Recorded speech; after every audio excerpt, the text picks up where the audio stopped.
পশ্চিম বাংলায় তথাকথিত জিহাদিদের আক্রমণে আমাদের হিন্দু বাড়ির কন্যারা প্রত্যেক দিন ক্ষতিগ্রস্ত হচ্ছে। জিহাদিদের আক্রমণে হিন্দু বাড়ির মহিলারা লাভ জিহাদের শিকার হচ্ছে। আমাদের পশ্চিমবঙ্গে বাংলাদেশের যে বর্ডার গ্রাম রয়েছে, এমন ৬,০০০ গ্রামে শাঁখ বাজানো নিষিদ্ধ হয়ে গেছে। হিন্দুদের জমি কম পয়সায় বিক্রি করে দিয়ে চলে যেতে হচ্ছে। জিহাদিরা সেই জমি ক্রয় করে গ্রামের পর গ্রাম হিন্দু শূন্য করে দিচ্ছে। যখন বিধানসভাতে ওয়াকফ অ্যামেন্ডমেন্ট বিলের বিরুদ্ধে এই রাজ্যের সরকার বিল এনেছিল, সেদিন আমি বলেছিলাম এই বিলটা পরে আনবেন, আগে এনআরসি আনতে হবে। আগে পশ্চিমবাংলায় এনআরসি দরকার, নাগরিক পঞ্জি দরকার।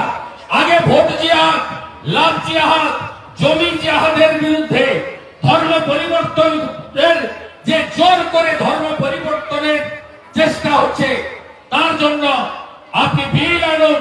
যে বিল গুজরাট সরকার, উত্তরপ্রদেশ সরকার, উত্তরাখণ্ডের সরকার এবং প্রত্যেকটি বিজেপি শাসিত রাজ্যে আজকে তাদের নিজস্ব এনআরসি, আজকে রাজ্যে রাজ্যে নাগরিক পুঞ্জির বিল পর্যন্ত এসেছে।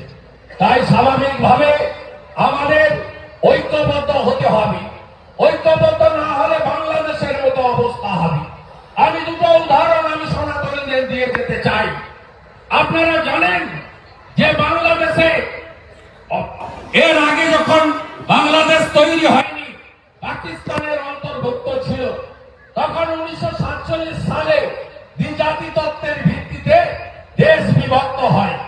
মুসলিমদের জন্য পাকিস্তান, হিন্দুদের জন্য হিন্দুস্তান। সেদিন বাংলাদেশে হিন্দুর জনসংখ্যা ছিল 33%।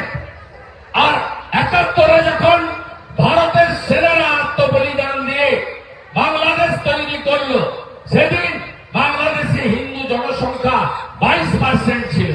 আর আজকে 25 সালের প্রথমে দাঁড়িয়ে আমরা বলতে চাই বাংলাদেশে মাত্র 7.5% হিন্দু।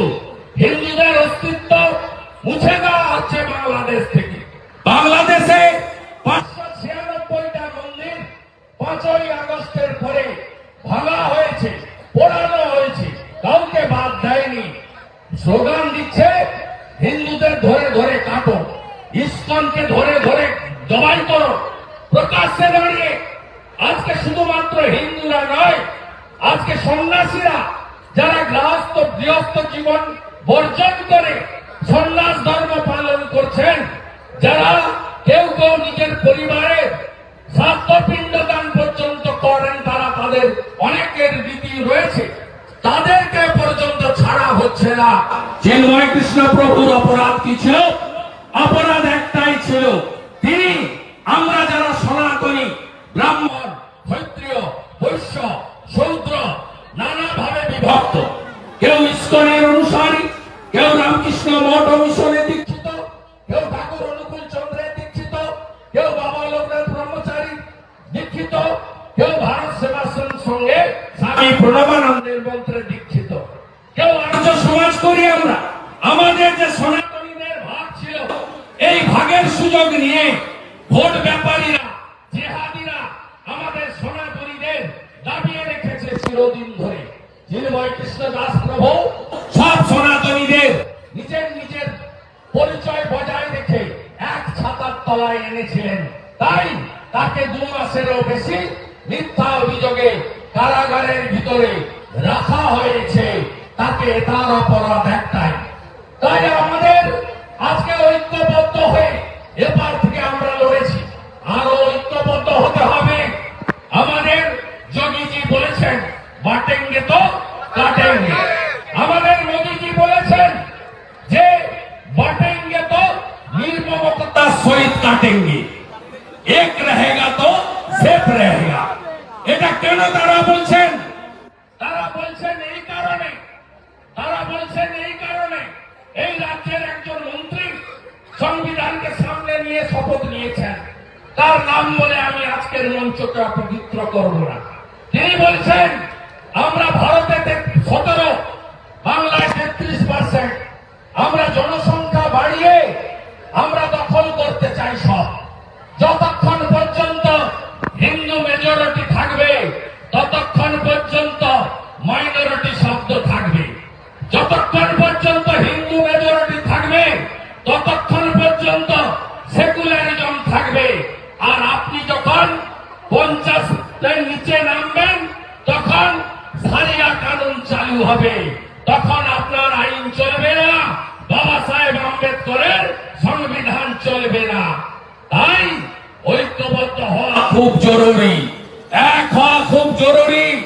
যেখানে যত আত্মীয় স্বজন আছেন সবকে এক করা খুব জরুরি।